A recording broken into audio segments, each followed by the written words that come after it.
When the day of Pentecost had come, they were all together in one place. And suddenly, from heaven, there came a sound like the rush of a violent wind, and it filled the entire house where they were sitting. Divided tongues, as of fire, appeared among them, and a tongue rested on each of them. All of them were filled with the Holy Spirit and began to speak in other languages, as the Spirit gave them ability.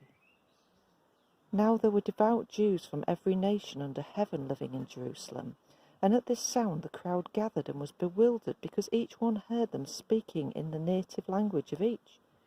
Amazed and astonished, they asked, "Are not all those who are speaking Galileans?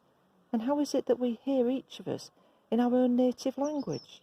Parthians, Medes, Elamites, and residents of Mesopotamia, Judea and Cappadocia, Pontus and Asia, Phrygia and Pamphylia, Egypt, and the parts of Libya that belong to Cyrene, and visitors from Rome, both Jews and proselytes, Cretans and Arabs, in our own languages.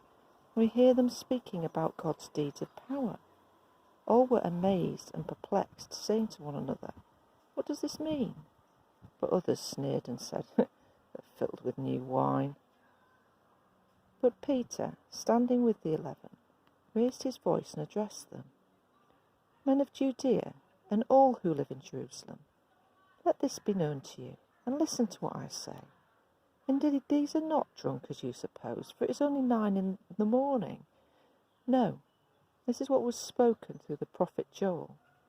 In the last days it will be, God declares, that I will pour out my Spirit upon all flesh, and your sons and your daughters shall prophesy, and your young men shall see visions, and your old men shall dream dreams. Even upon my slaves, both men and women, in those days I will pour out my Spirit, and they shall prophesy. And I will show portents in the heaven above, and signs on the earth below, blood and fire and smoky mist. The sun shall be turned to darkness, and the moon to blood, before the coming of the Lord's great and glorious day. Then everyone who calls on the name of the Lord shall be saved."